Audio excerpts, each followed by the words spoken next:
Hello दोस्तों, आज की वीडियो में हम बात करने वाले हैं टाइप्स ऑफ रेजिस्टेंस के बारे में। दोस्तों, रेजिस्टेंस नॉर्मली दो तरह के होते हैं। वर्किंग के आधार पर यदि हम इनका डिवाइडेशन करें, पहले होते हैं रेखीय प्रतिरोध और दूसरे होते हैं गैर रेखीय प्रतिरोध। इन्हें हम यदि इंग्लिश में बात करें तो इंग्लिश में इनको लीनियर रेजिस्टर और नॉन लीनियर रेजिस्टर कहा जाता है। रेखीय प्रतिरोध का मतलब ये है, यदि हम इसको अपनी भाषा में समझें तो ये वो रेजिस्टर होते हैं जो एक क्रम में अपनी वैल्यू को घटाते और बढ़ाते हैं। और नॉन लीनियर रेजिस्टेंस यानी कि गैर रेखीय प्रतिरोध वे होते हैं का कोई क्रम नहीं होता। यानी कि हम इसको इस तरह से माने कि ये पूरी तरह से हमारे कंट्रोल में नहीं होते। नॉन लीनियर रेजिस्टेंस पूरी तरह से हमारे कंट्रोल में नहीं होते, कुछ और चीज़ भी इनके वैल्यू पर प्रभाव डालती। यदि हम लीनियर रेजिस्टेंस की डेफिनेशन की बात करें तो लीनियर रेजिस्टेंस वो रेजिस्टेंस होते हैं जिनकी वैल्यू चेंज होती है according to Ohm's law. Ohm's law के हिसाब से इनकी वैल्यू चेंज होती है। और यदि हम नॉन लीनियर रेजिस्टेंस की बात करें तो नॉन लीनियर रेजिस्टेंस वो रेजिस्टेंस होते हैं जिनकी वैल्यू प्रकाश या टेम्परेचर पर निर्भर करती है। ये एक तरह के ये हमारे सेंसर होते हैं जो ऑटोमेटिकली एडजस्ट होते रहते हैं। दूसरा यदि हम इसमें देखें तो लीनियर रेजिस्टेंस वो रजिस्टर हैं जिनका मान आपूर्ति सप्लाई और रेजिस्टेंस के मान के अनुसार रेखीय क्रम में घटता बढ़ता है। अब सबसे पहले हम बात करते हैं लीनियर रेजिस्टेंस कितने प्रकार के होते हैं। दोस्तों, लीनियर रेजिस्टेंस दो प्रकार के होते हैं। पहले होते हैं फिक्स रेजिस्टेंस और दूसरे होते हैं वेरिएबल रेजिस्टर। देखिए, फिक्स रजिस्टर कौन होते हैं, जैसा कि नाम से हम समझ सकते हैं, फिक्स रजिस्टर वो होते हैं जिनकी वैल्यू को हम घटा या बढ़ा नहीं सकते। ये कुछ इस तरह के फिक्स रजिस्टर होते हैं, इनकी वैल्यू को हम घटा बढ़ा नहीं सकते। ये जब मैन्युफैक्चर किए जाते हैं तभी इनके एक निश्चित मान में इनकी मैन्युफैक्चरिंग की जाती है और उनके इस वैल्यू में हम कम ज़्यादा नहीं कर सकते। और दूसरे होते हैं वेरिएबल रजिस्टर। वेरिएबल रजिस्टर वो होते हैं जिनके मान को हम घटाया बढ़ा सकते हैं, इनकी वैल्यू को हम वेरी कर सकते हैं, कम ज़्यादा अपने यूज के हिसाब से कर सकते हैं। अब यदि फिक्स रजिस्टर की बात की जाए तो फिक्स रजिस्टर हमारे चार प्रकार के होते हैं। पहले होते हैं carbon composite register. Carbon composite resistor वो होते हैं जिनमें हम कार्बन का यूज करते हैं। कार्बन कंपोजिट रजिस्टर भी दो प्रकार के होते हैं। पहले होते हैं pellet type carbon composite resistor. वो होते हैं जिनमें हम कार्बन के चूर्ण का यूज करते हैं, यानी इनके अंदर कार्बन का चूर्ण भरा होता है। और दूसरे होते हैं filament type carbon composite resistor. इन रजिस्टर्स में कार्बन के फिलामेंट का यूज किया जाता है। ये दो प्रकार के कार्बन कंपोजिट रजिस्टर होते हैं। इसके बाद आते हैं carbon film register. Carbon film register ये होते हैं, इनमें कार्बन की फिल्म यानी कि एक चादर की तरह कार्बन का इसमें उपयोग किया जाता है।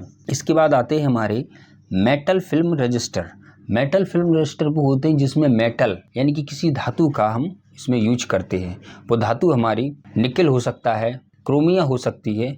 इन सारी चीज़ों को एक लेपित करके इस तरह के रजिस्टर को हम बनाते हैं। इसके बाद आते हैं हमारे मेटल ऑक्साइड फिल्म रजिस्टर। इन रजिस्टर्स की हर एक पॉइंट का मान अलग अलग होता है और ये मेटल से बनाए जाते हैं। अब हमारे आते हैं दोस्तों वेरिएबल रजिस्टर। दोस्तों, वेरिएबल रजिस्टर वो होते हैं जिनके हम वैल्यू को अपने यूज के हिसाब से उनकी वैल्यू को कम या ज़्यादा कर सकते। तो सबसे पहले आता है इसमें रियोस्टेट। रियोस्टेट आमतौर पर एक डिवाइस होता है और इसका उपयोग हम प्रयोगशालाओं में करते हैं और इसके वैल्यू को हम घटा या बढ़ा सकते हैं। दूसरा आता है पोटेंशियोमीटर। पोटेंशियोमीटर एक तरह का रेगुलेटर होता है। इसका उपयोग हम वॉल्यूम को घटाने या बढ़ाने में हम इसका उपयोग करते हैं। इसके बाद आता है हमारा ट्रिम्बर। ट्रिम्बर दोस्तों एक डिवाइस होता है, कुछ इस तरह का डिवाइस हमारा ट्रिम्बर होता है। इस ट्रिम्बर को हम किसी स्क्रू ड्राइवर की सहायता से हम इस टर्न को रेगुलेट कर सकते हैं और इसके रेजिस्टेंस को घटा या बढ़ा सकते हैं। यह एक तरह का रेगुलेटर होता है और इसे हम अपनी ज़रूरत के हिसाब से इसमें रेजिस्टेंस को घटा या बढ़ा सकते हैं। इसके बाद आता है हमारा ट्रिमपोर्ट। दोस्तों, ट्रिमपोर्ट भी एक रजिस्टर होता है और इसका हम उपयोग पीसीबी में करते हैं। इसके बाद आता है हमारा ट्रिमपोर्ट मेटल प्रोसीट। ट्रिमपोर्ट मेटल प्रोसीट कुछ इस तरह का डिवाइस होता है। इसका भी उपयोग हम पीसीबी में करते हैं और इसको भी हम अपने हिसाब से इसकी वैल्यू को घटाया बढ़ा सकते हैं। तो दोस्तों, ये तो होगा वेरिएबल नॉन वेरिएबल रजिस्टर जो हमारे लीनियर रजिस्टर्स के हैं। अब हम इसकी बात करते हैं non linear resistor. Non linear resistors क्या होते हैं दोस्तों? यदि हम इनकी डेफिनेशन की बात करें, नॉन लीनियर रेजिस्टेंस को हम गैर रेखीय प्रतिरोध कहते हैं जो आपूर्ति सप्लाई के अलावा अन्य सोर्सों पर भी निर्भर रहते हैं। ये सोर्स तापमान, प्रकाश और वोल्टेज की असमानता होती है। यानी कि यदि इन पर टेम्परेचर का प्रभाव पड़ता है या प्रकाश का प्रभाव पड़ता है या वोल्टेज का प्रभाव पड़ता है तो स्वतः ही अपने मान को कम या ज़्यादा कर लेते हैं। ये एक तरह के सेंसर होते हैं, जैसे कि मैंने पहले कहा था। अब ये भी दोस्तों हमारे 4 प्रकार के होते हैं। पहला होता है थर्मिस्टर।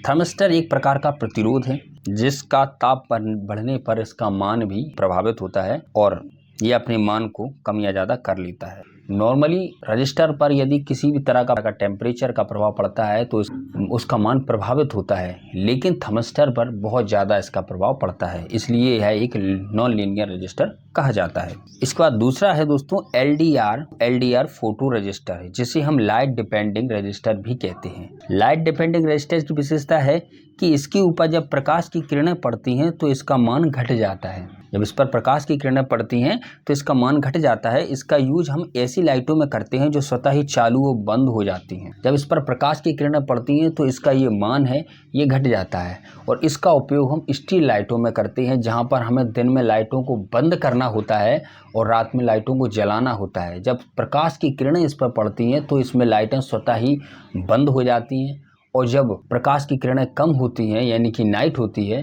तो ये लाइटें अपने आप स्वतः ही जलने लगती हैं। तो दोस्तों ये किस तरह से वर्क करता है इस पर मैं डिटेल वीडियो बनाऊंगा, जिस पर हम जानेंगे कि एलडीआर आखिर में काम करता कैसे है, कि इसके प्रतिरोध घटने पर ये लाइटें बंद हो जाती हैं, जबकि प्रतिरोध घटने पर तो लाइटें जलनी चाहिए, क्योंकि जब प्रतिरोध कम होगा तो वह कंडक्टिविटी अच्छी हो जाएगी। जब कंडक्टिविटी अच्छी हो जाएगी तो करंट के प्रवाह में किसी भी तरह का अवरोध नहीं होगा। लेकिन दोस्तों इसके साथ साथ कुछ और भी डिवाइस का उपयोग किया जाता है, जिसमें हम डिटेल में उसमें हम बात करेंगे।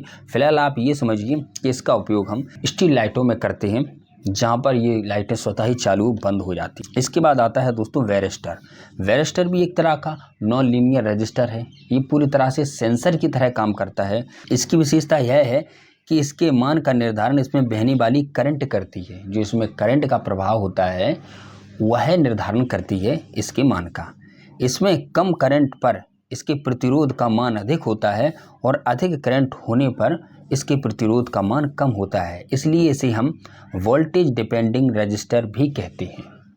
चौथा है दोस्तों SMD, surface mount device. Surface mount device का उपयोग हम पीसीबी में करते हैं। ये भी बहुत छोटे डिवाइस होते हैं और इनका भी टेम्परेचर बढ़ने पर इनके मान प्रभावित होता है। तो दोस्तों इस तरह से ये कुछ रजिस्टर्स होते हैं। अभी आप इनकी बेसिक नॉलेज समझ लीजिए, बेसिक तरीके से समझ लीजिए कि इनका काम क्या होता है। मैं इसके बाद सभी डिवाइस पर रेगुलरली वीडियो बनाऊंगा, ताकि हम इस चीज़ को बड़ी बारीकी से समझ सकें कि आखिर में ये रजिस्टर काम कैसे करते हैं। वीडियो पसंद आए वीडियो को लाइक करना, चैनल को सब्सक्राइब करना। Thank you for watching.